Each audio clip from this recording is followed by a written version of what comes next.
नमस्कार दोस्तों, स्वागत है आप सभी का संज्ञान कोचिंग क्लासेस के यूट्यूब चैनल में। मैं सुरेश कुमार आपको रीजनिंग सब्जेक्ट पढ़ा रहा हूँ। उसमें एक टॉपिक रीजनिंग का जो कितना सिंपल तरीके से सॉल्व करना सीखूंगा और A to Z पूरा कंटेंट आपको इस वीडियो में मिलेगा। तो उस टॉपिक का नाम है दोस्तों कैलेंडर। देखो,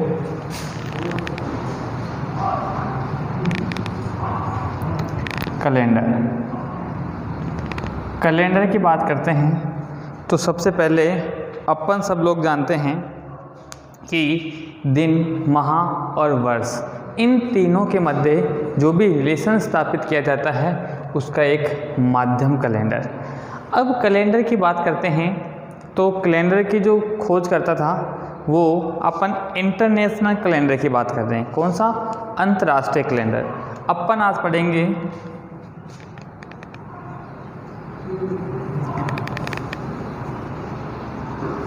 अंतर्राष्ट्रीय कैलेंडर। अब अंतर्राष्ट्रीय कैलेंडर की जब अपन बात करते हैं तो आप लोगों को पता है इसमें क्या क्या होता है। अंतर्राष्ट्रीय कैलेंडर में महीनों की संख्या, कितने माह होते हैं, तो दोस्तों आप सभी को मालूम है कि 12 माह होते हैं। कौन कौन से? उन माह की बात करते हो आप तो जनवरी, फरवरी, मार्च, अप्रैल, मई, जून, जुलाई, अगस्त, सितंबर, अक्टूबर, नवंबर एंड 12th माह होता है आपका दिसंबर। इस प्रकार जो है महीनों की संख्या 12 होती है। बात करते हैं सप्ताह में दिनों की संख्या। सप्ताह में दिनों की संख्या इनकी बात करते हैं तो 7 दिन होते हैं। 7 डेज बाद वापस जो डे था वो रिपीट हो जाता है। कैलेंडर के अंदर 7 डेज बाद वापस डे रिपीट हो जाता है। तो कौन कौन से डे हैं आप सब लोग जानते हो? सोम, मंगल एंड बुध, गुरु, शुक्र, शनि और रवि। इस प्रकार 7 डेज यानी 7 दिन होते हैं। आगे बढ़ते हैं तो पखवाड़ा पूछा जाता है। एक पखवाड़ा यानी एक पखवाड़े में दिनों की संख्या। तो दोस्तों पखवाड़े में 15 दिन होते हैं। इसके बाद आगे बढ़ते हैं तो आपको माह पूछा जाता है। एक माह में दिन, तो एक माह में 30 डेज होते हैं। ये जनरल सी छोटी सी जानकारी जो आप सभी लोगों को पता है कैलेंडर से रिलेटेड कि कैलेंडर में महीनों की संख्या 12 होती हैं और सप्ताह में अगर दिनों की संख्या 7, एक पखवाड़े में दिनों की संख्या 15 और एक माह में जो टोटल डेज माने गए हैं लगभग दिनों की संख्या होती है 30। तो दोस्तों यहाँ से ये जनरल सी जानकारी। इसके बाद अंतर्राष्ट्रीय कैलेंडर के अंदर जो है वर्ष जो होते हैं उनको 2 पार्टों में बांटा गया है। वर्ष को 2 पार्टों में बांटा गया है।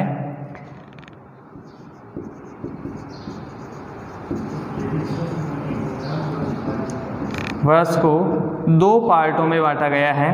तो दोस्तों इसका जो फर्स्ट पार्ट है वो फर्स्ट पार्ट है सामान्य वर्ष और दूसरा जो पार्ट है वो है दोस्तों लीप ईयर यानी लीप वर्ष या जिसे अधिवर्ष भी कहते हैं।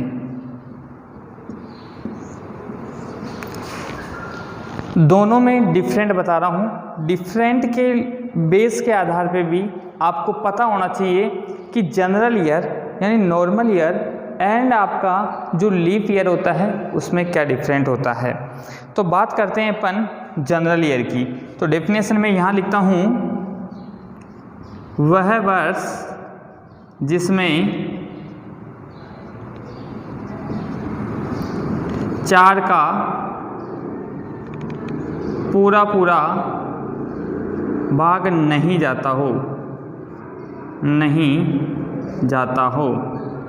वह आपका सामान्य वर्ष कहलाता है। उदाहरण अगर आपको देखने हैं, जैसे 2001, 2002, 2003, 2005, 2009, 2015 etc इत्यादि जो हैं, यानी वह वर्ष जिसमें 4 का पूरा पूरा भाग नहीं जाता है वह आपके सामान्य वर्ष कहलाते हैं। अब बात करते हैं कि 4 के भाग की किस प्रकार देना है। तो दिए गए ईयर में दिए गए जो भी नंबर लिखे हैं ईयर के, उसके लास्ट 2 डिजिट यानी अंतिम 2 अंकों में अगर 4 का पूरा पूरा भाग नहीं जाता है, अंतिम 2 अंकों में अगर 4 का पूरा पूरा भाग नहीं जाता है तो वह आपके सामान्य वर्ष कहलाएगा। इसके बाद इसमें पूछा जाता है कि एक सामान्य वर्ष में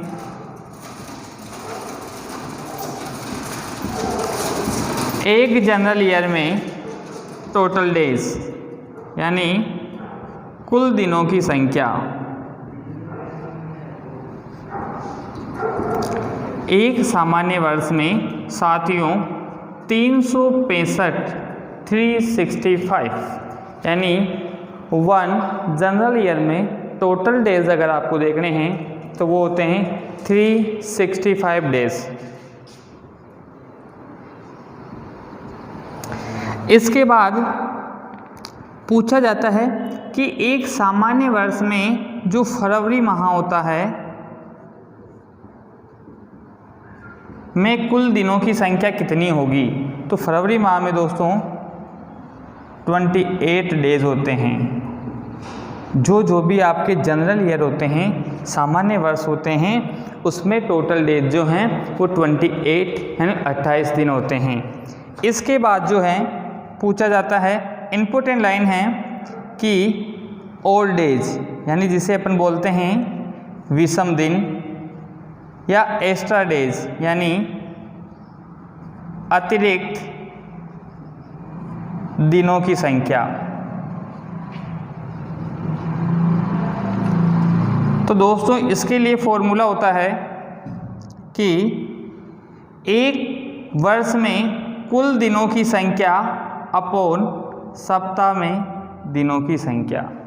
एक वर्ष में टोटल डेज अपॉन 1 वीक में टोटल डेज होते हैं। भाग देने पर जो भी रिमाइंडर बचेगा, जो भी शेषफल बचेगा, वह आपका विषम या अतिरिक्त दिन, ऑड या एक्स्ट्रा डेज कहलाएगा। जैसे अपन 365 को 7 से डिवाइडेड करते हैं तो जो भागफल है आपका,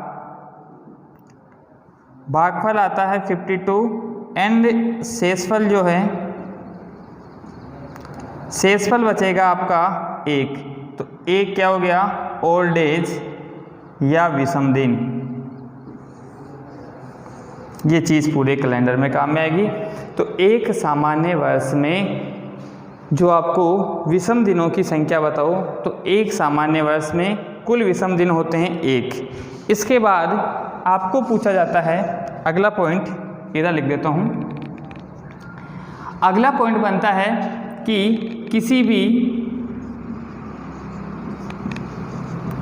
सामान्य वर्ष का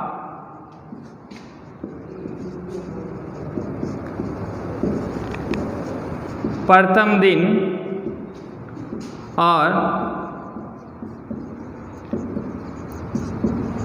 अंतिम दिन समान होता है।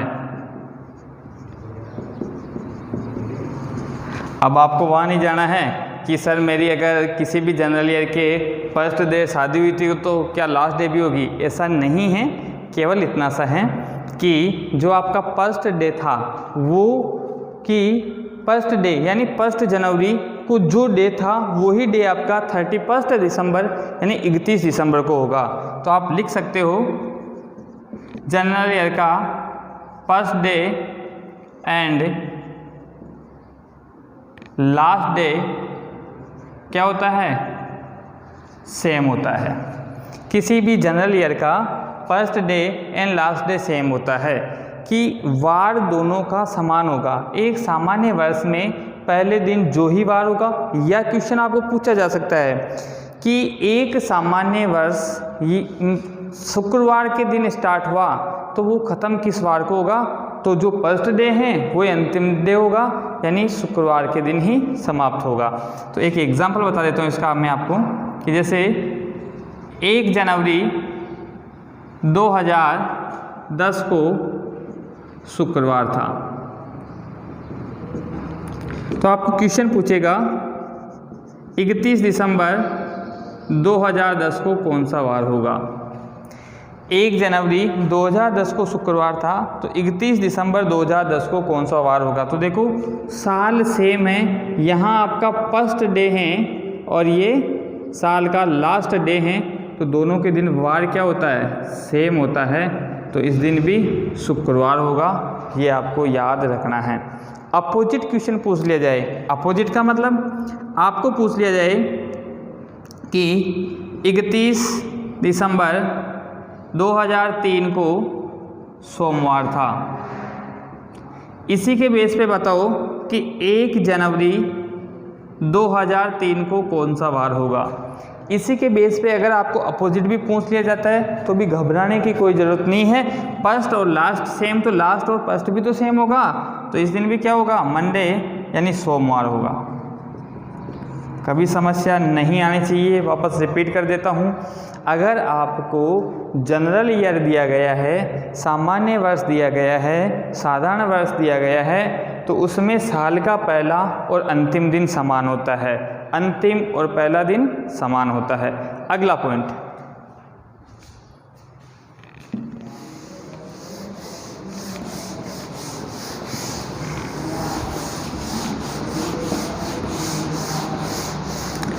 अगला पॉइंट है इसी का कि किसी भी सामान्य वर्ष से अगले वर्ष के उसी दिन में जाने के लिए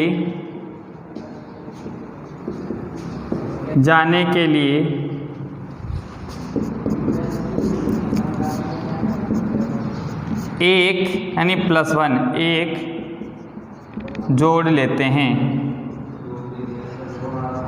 और पीछे जाने के लिए -1 कर देते हैं। एग्जाम्पल, 21 मार्च 2010 को सोमवार था, तो 21 मार्च 2011 को कौन सा डे होगा। अगर आपको क्वेश्चन दे दिया जाए कि 21 मार्च यानी 21 मार्च 2010 को सोमवार था, तो 21 मार्च 2011 को कौन सा वार होगा। यहाँ क्या ध्यान रखना है, तारीख सेम है, ईयर नेक्स्ट ईयर है, चेंज है, अगला वर्ष है। तो अगला वर्ष है तो यहाँ आपको ध्यान देने का बहुत अच्छा तरीका बता रहा हूँ कि क्या करते हैं, किसी भी जनरल वर्ष से अगले वर्ष में जाते हैं तो क्या +1 जोड़ लेते हैं। तो यहाँ हो जाएगा आपका सोमवार +1 कौन सा वार हो जाएगा, मंगलवार। अपोजिट क्वेश्चन कैसे बनेगा, एक एग्जांपल और, अगर आपको पूछ लिया जाता है 17 सितंबर 2018 को रविवार था, तो बताओ 17 सितंबर 2019 को कौन सा वार होगा। तो कंडीशन फॉलो करेगी वही कि किसी भी जनरल ईयर से नेक्स्ट जनरल ईयर में सेम डे में जा रहे हो तो +1 कर लेते हैं, रविवार +1 यानी सोमवार होगा। अब यहाँ जो क्वेश्चन किस प्रकार बनता है, क्वेश्चन बनता है कि महिमा ने अपनी शादी की सालगिरह, महिमा ने अपनी शादी की सालगिरह सन 2005 में रविवार के दिन मनाई। क्वेश्चन क्या बनेगा कि महिमा ने अपनी शादी की सालगिरह सन 2005 में रविवार के दिन मनाई, तो बताओ ये अगले वर्ष यानी 2006 में किस वार को मनाएगी। तो बताओ ये हैं सन 2006 में या नेक्स्ट अगले वर्ष किस वार को मनाएगी। तो अपन कर देंगे संडे +1 यानी मंडे, सोमवार के दिन मनाएगी। तो अपन रविवार में 1 जोड़ लेते हैं, उससे मंगलवार सोमवार बनेगा तो सोमवार के दिन मनाएगी। अब आपको पता है 2005 से 2006 में आ रहे हैं, एक साधारण वर्ष से अगले साधारण वर्ष में आ रहे हैं तो +1 जोड़ देते हैं। इसी प्रकार अपोजिट, अगर आप पीछे आते हो, आपको दे दिया जाए 12 जनवरी 2010 को मंगलवार था, और आपको पूछ लिया जाए 12 जनवरी 2009 को कौन सा वार होगा। घबराने की कोई ज़रूरत नहीं है, अभी आपके दिमाग में जो कन्फ्यूजन चल रहा है वो भी मैं दूर कर दूंगा। जब आप 2010 से 2009 में आ रहे हो तो वही कंडीशन हो जाएगी, मंगल -1 वही वापस सोमवार। पीछे आओगे तो 1 कम कर देते हैं, आगे जाते हैं तो +1 कर देते हैं। अब रोल बनता है कि सर आप +1 और -1 ही क्यों कर रहे हो। तो अभी मैंने आपको बताया था कि एक साधारण वर्ष में विषम दिनों की संख्या कितनी होती है दोस्तों, 1 होती है। ये इसी का रीज़न है कि आगे जाते हैं तो 1 जोड़ लेते हैं और पीछे आते हैं तो 1 घटा देते हैं। अब वर्ष के प्रकार में अपन इसका दूसरा टाइप्स पढ़ेंगे। वो मैंने अभी आपको एक नाम बताया है, वो नाम है आपका लीप ईयर। दूसरा टाइप आपका लीप वर्ष, या जिसे अधिवर्ष भी कहा जाता है। लीप वर्ष या जिसे अधिवर्ष भी कहा जाता है। समझना इसकी डेफिनेशन क्या होती है। वह वर्ष जिसमें 4 का पूरा भाग चला जाए, वह वर्ष जिसमें 4 का पूरा भाग चला जाए। उदाहरण 2004, 2008, 2012, 2016, 2020, 2024, 2028 ETC। यानी प्रत्येक 4 साल बाद जो है एक लीप ईयर आता है। अब आपको केवल लास्ट के 2 अंकों में ही 4 का भाग देना है। अगर पूरा चला जाता है तो वह आपका लीप ईयर होगा। इसके बाद आगे बढ़ते हैं। एक लीप वर्ष में या एक अधिवर्ष में कुल दिनों की संख्या।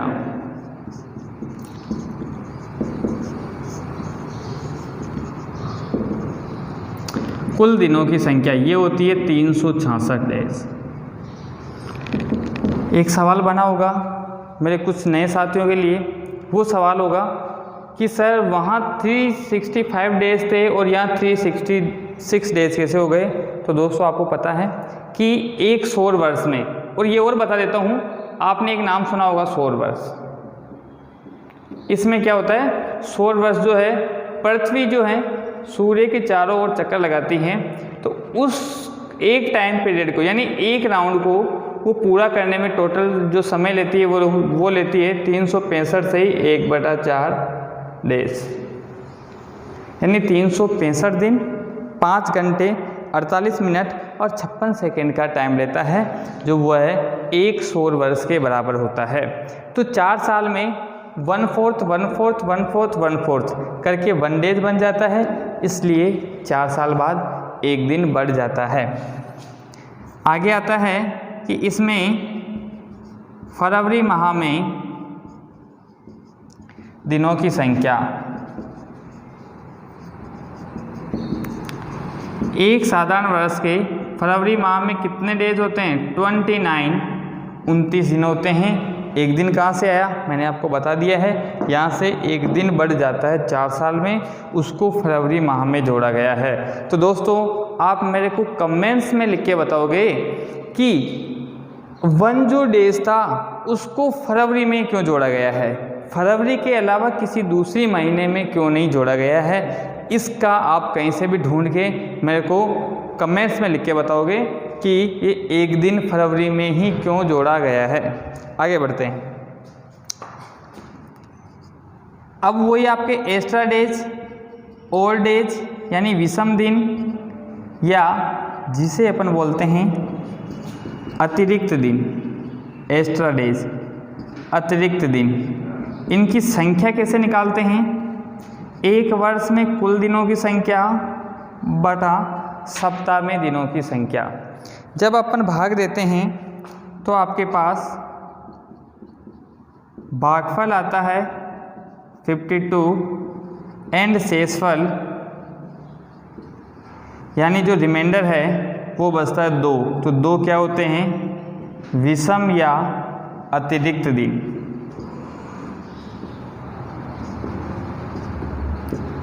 ये चीज़ आपको याद रखनी है। क्वेश्चन सीधा भी पूछा जा सकता है कि एक लीप वर्ष में विषम दिनों की संख्या होगी। ऑप्शन दे देगा 0 1 2 3। एक लीप ईयर में यानी एक लीप वर्ष में ओल्ड एज विषम दिनों की संख्या होगी, तो आपको इस प्रकार भी ऑप्शन दिया जा सकता है कि एक लीप वर्ष में विषम दिन कितने होते हैं। तो आप आराम से निकाल लोगे। जब 364 में 7 का भाग देते तो शेषफल कितना बचता है? 2। तो एक लीप ईयर में विषम दिन 2 और साधारण वर्ष में विषम दिन कितना? 1। आगे बढ़ते हैं। अब इसमें नियम जो बनता है कि लीप वर्ष का first day and last day में पहला दिन और अंतिम दिन में 1 दिन का अंतर होता है।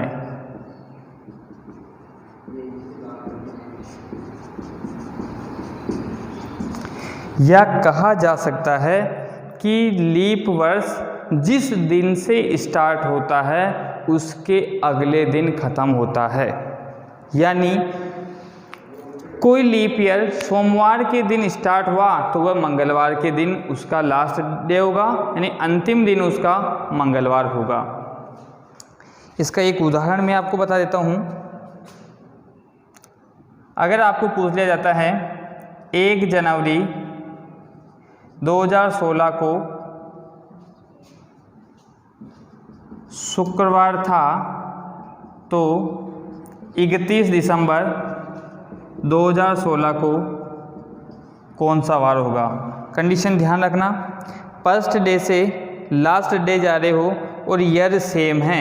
इस कंडीशन में एक दिन आगे चला जाता है, यानी शुक्रवार +1 शनिवार के दिन खत्म होगा। क्यों? क्योंकि लीप ईयर में साल के पहले और अंतिम दिन में 1 दिन का अंतर होता है।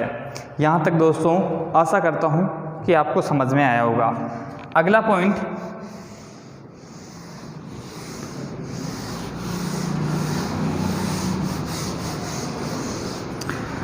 पॉइंट, है दोस्तों कि किसी भी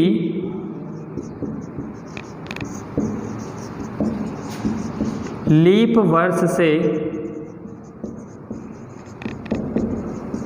अगले वर्ष के उसी दिन में जाने के लिए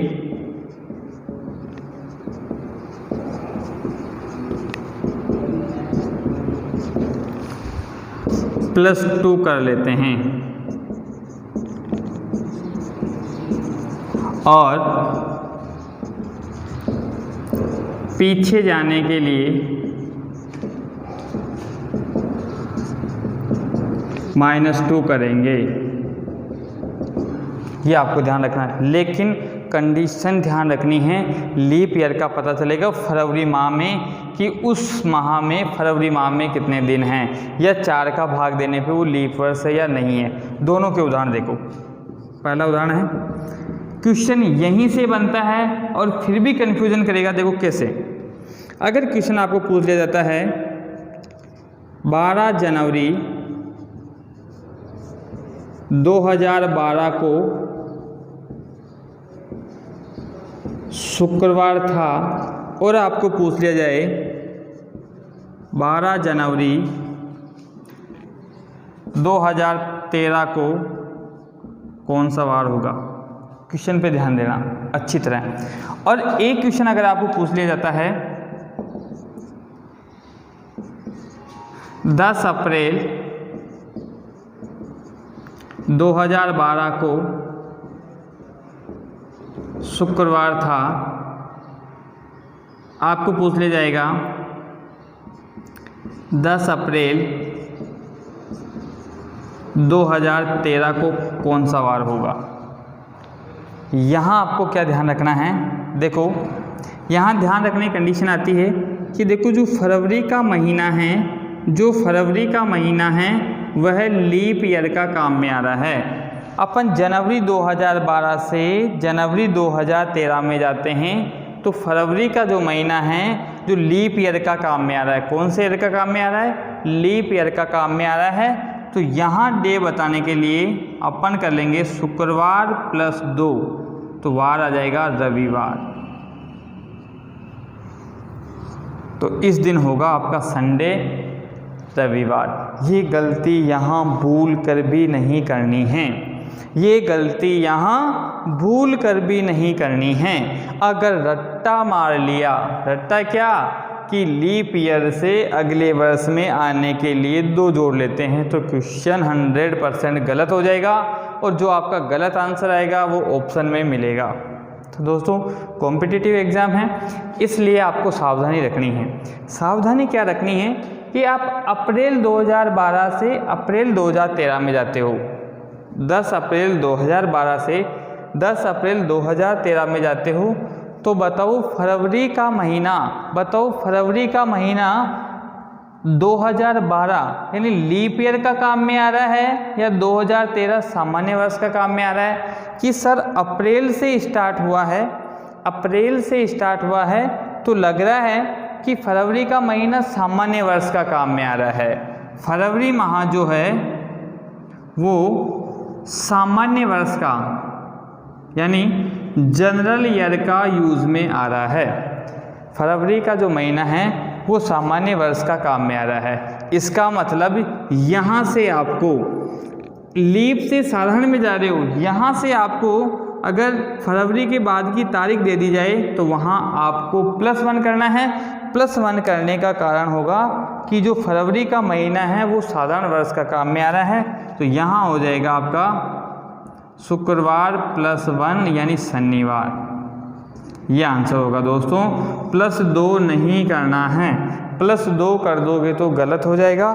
नहीं करने का कारण मैं आपको अच्छी तरह समझा चुका हूँ कि फरवरी का महीना साधारण वर्ष का काम में आ रहा है, और यहाँ जो क्वेश्चन था यहाँ फरवरी का महीना लीप ईयर का काम में आ रहा है। आया समझ में? एक उदाहरण और अपोजिट वाला।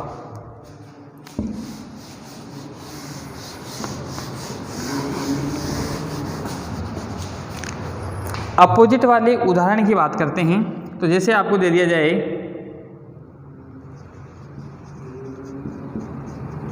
15 अगस्त 2008 को मंडे सोमवार था और आपको पूछ लिया जाएगा 15 अगस्त 2007 को कौन सा वार होगा, पहला क्वेश्चन। दूसरा क्वेश्चन आपको पूछ लिया जाएगा 26 जनवरी 2008 को मंगलवार था, तो 26 जनवरी 2007 को कौन सा वार होगा। दोनों क्वेश्चन में डिफरेंट आपको अच्छी तरह समझाऊंगा। दोनों में आपको ये नहीं करना है कि लीप से पीछे आ रहे तो 2 घटा देंगे, नहीं। यहाँ देखो अगस्त 2008 से अगस्त 2007 में जाना है। अगस्त 2008 से, अगस्त से पहले जुलाई, जुलाई से पहले जून 2008, जून से पहले मई 2008, अप्रैल 2008, मार्च 2008, फरवरी 2008। फरवरी कौन से ईयर की काम में आई?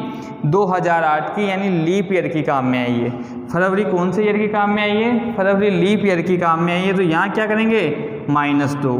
तो सोमवार में से 2 घटाओगे तो यहाँ बनेगा आपका शनिवार।